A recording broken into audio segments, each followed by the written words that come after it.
This episode is a special encore presentation of Work Trends.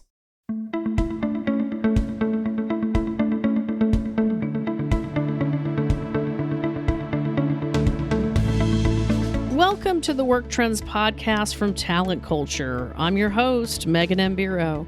Every week, I interview interesting people who are reimagining work. And be sure to check out our Work Trends Twitter chat events calendar located at talentculture.com on the podcast page. Welcome, everyone, to the Talent Culture Work Trends podcast, sponsored today by Fama Technologies. I'm your host, Megan Mbiro, and today we are looking at social screening and how it is increasingly helping recruiters hire the best fits for their companies. Social screening is the process of using social media to research potential candidates for a job. This can include looking at their online profiles, posts, interactions, of course, to get a better sense of their personality, their qualifications. More and more employers are using social screening as part of their hiring process, as it can be an effective way to assess candidates. Today, social screening has become even more advanced with the use of sophisticated tools, algorithms, you name it. So today, we are joined by Ben Moniz, CEO of Fama.io, the world's largest social media screening company and leader in the application of artificial intelligence technology in background screening services.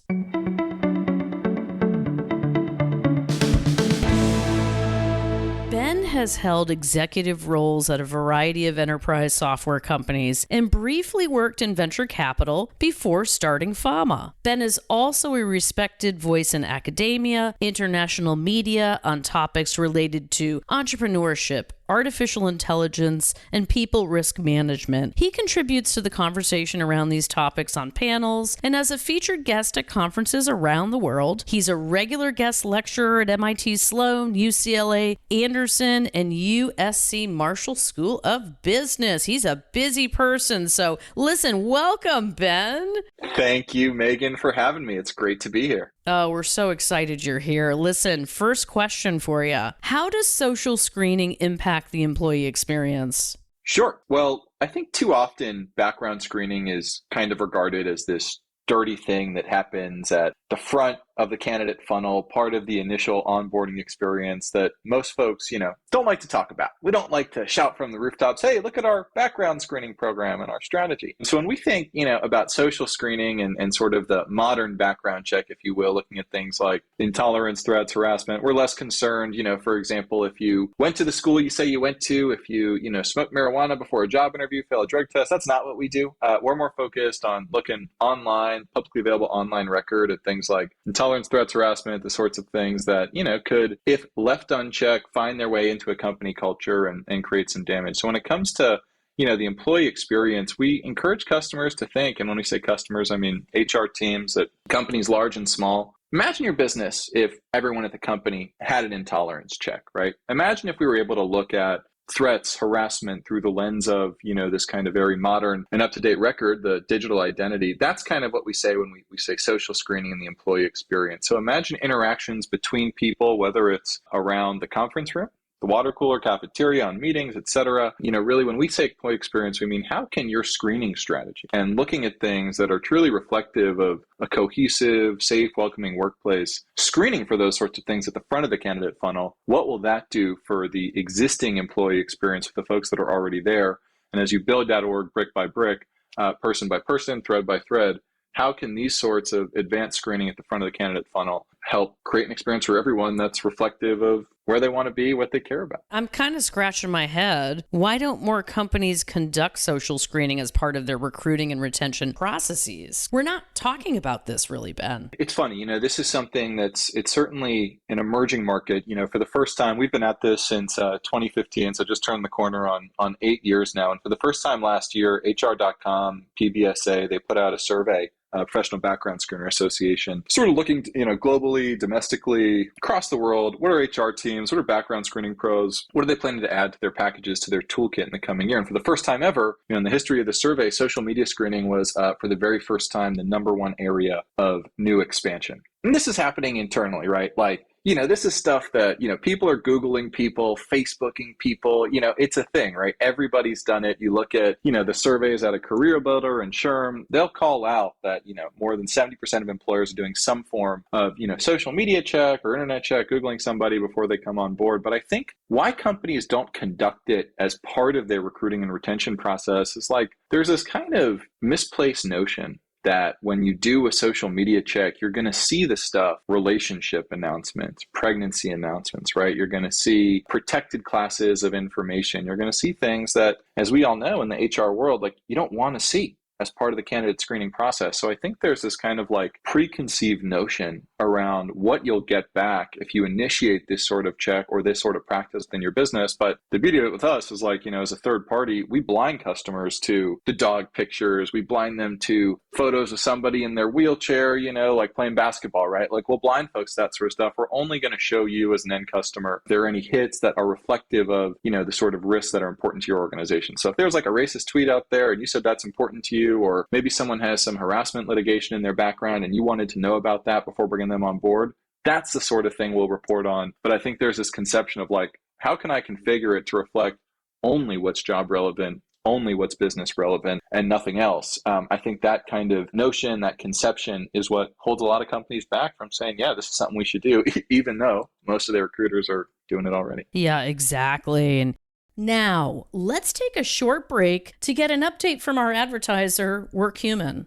Got a case of the workplace blahs? Break them at WorkHuman Live, HR and Leadership's award-winning event for mastering work's biggest challenges. WorkHuman Live is more than just a conference. It's a movement empowering leaders across the world to create positive change at work, both individually and organizationally. Learn from visionaries like Adam Grant, Cy Wakeman, and Trevor Noah. Grow your network and get inspired to make work more human. It's all happening May 12th through the 15th, minutes from Denver. Use code WorkTrends20 for 20% off registration at workhumanlive.com.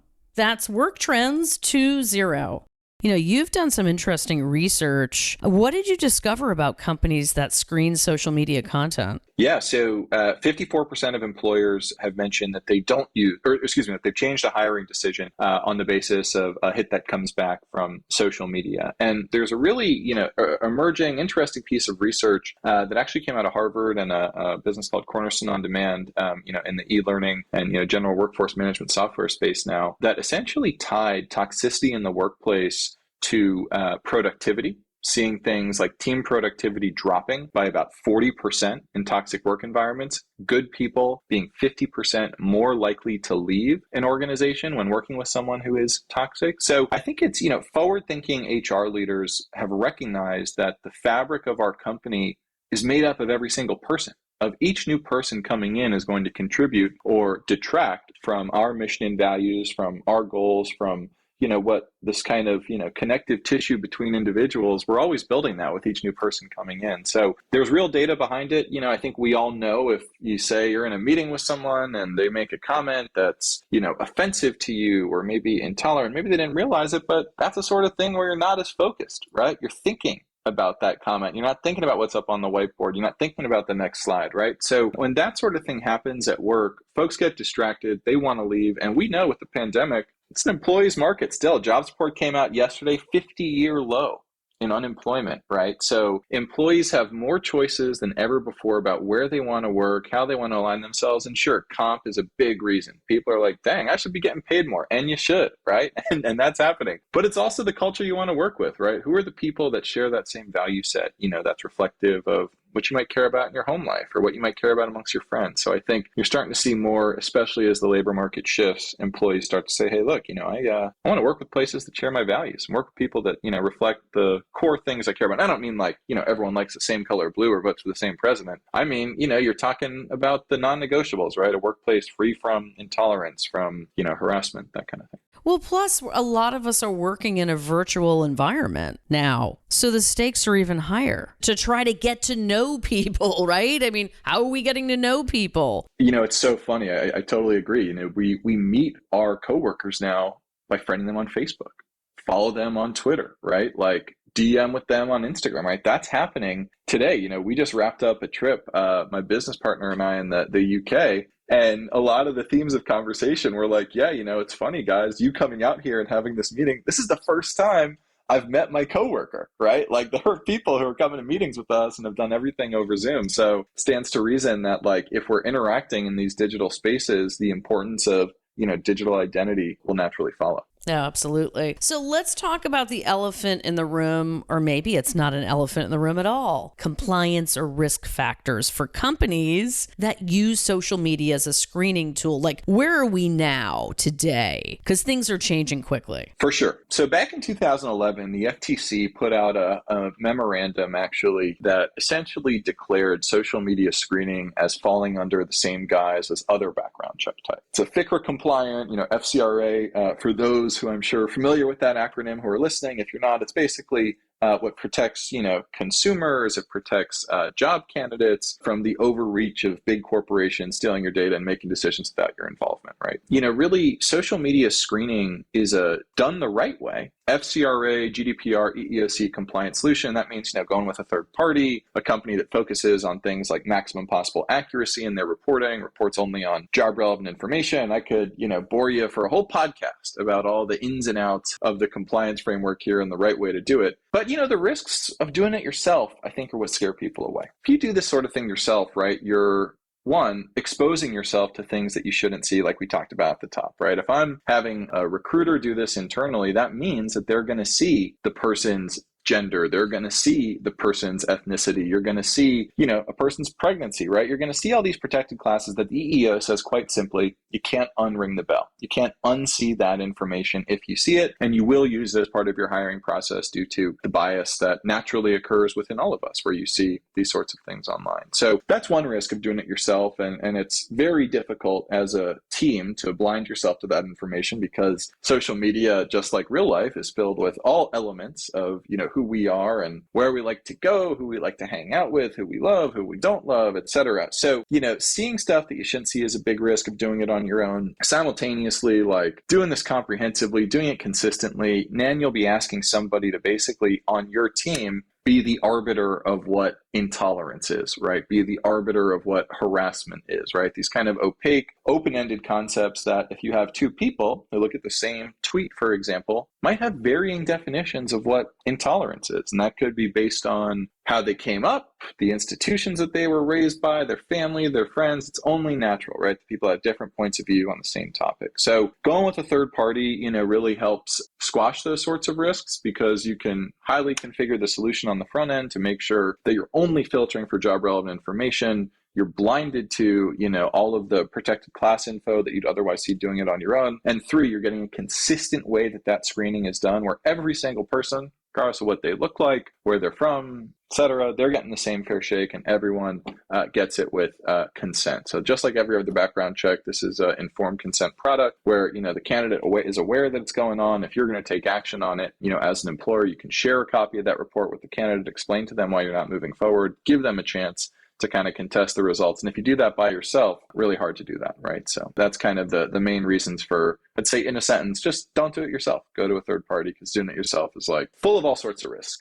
Absolutely. And this market that we're in right now and the amount of people saying, I'm in a toxic work culture, it's kind of staggering, really. So, I want to get back to the basics here. What are the core behaviors? I think there's 6 of them that have the highest likelihood of leading to this toxic work culture. And how do you identify them as most concerning? The important piece here is to consider, again, this is not about, I'll tell you what it's not. So this is not a score. So it's not like a thumbs up or a thumbs down, not a yes or a no, a recommendation on a person. And the categories, aren't like red Solo cups from college or you having a cocktail or, you using some profanity online. Like that's not what employers care about. What employers are looking for is the normalized point of view on things, and I've been mentioning here on the podcast a little bit, but things like intolerance, things like harassment, things like threats, things like promoting violence online, people who might be boasting about using or selling drugs, right? And cannabis, sure, you can turn cannabis on and off with FAMA. That's something that we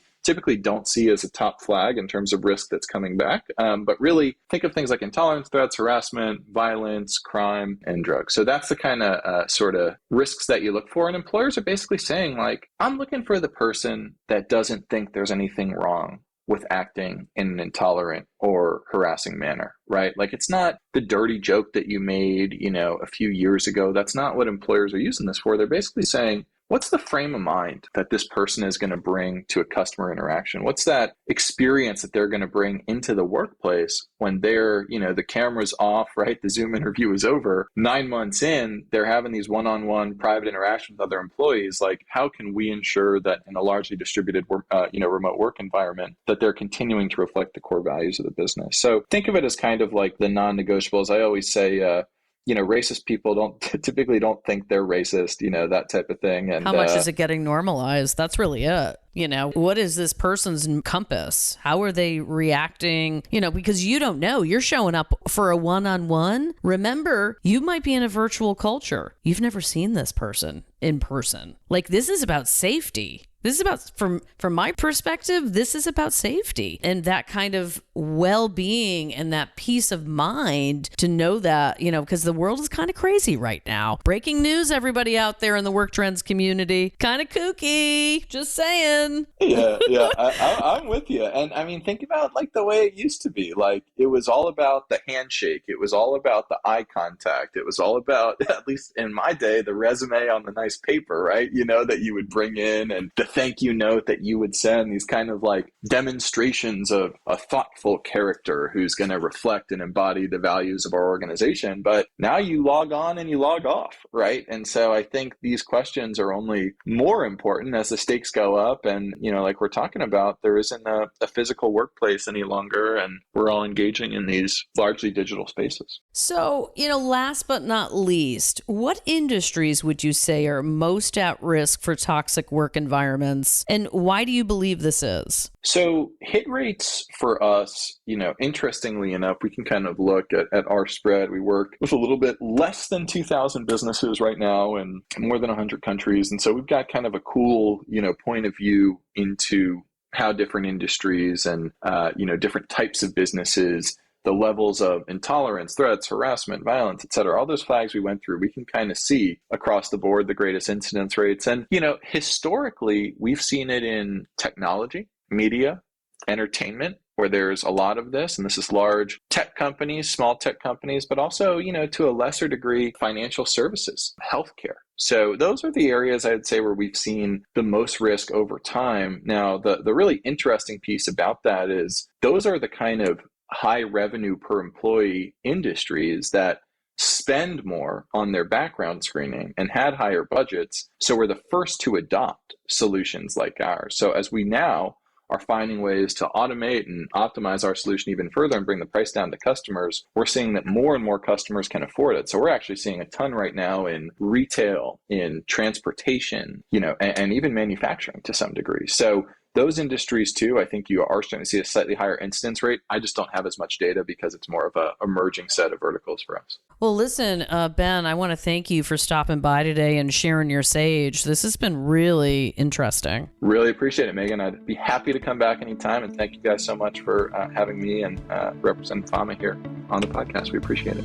Thanks for joining us for today's conversation. I hope you enjoyed it as much as I did. Just a reminder that you can hear all the Work Trends podcast on Spotify, Apple Podcast, and on the podcast page at talentculture.com. Be sure to subscribe so you can listen on the go and stay up to date on all the latest news you want to hear. I look forward to catching up with you next time. I hope today's information made you wiser, happier, more informed, and most importantly, thinking of how you can use it to improve the quality of your life.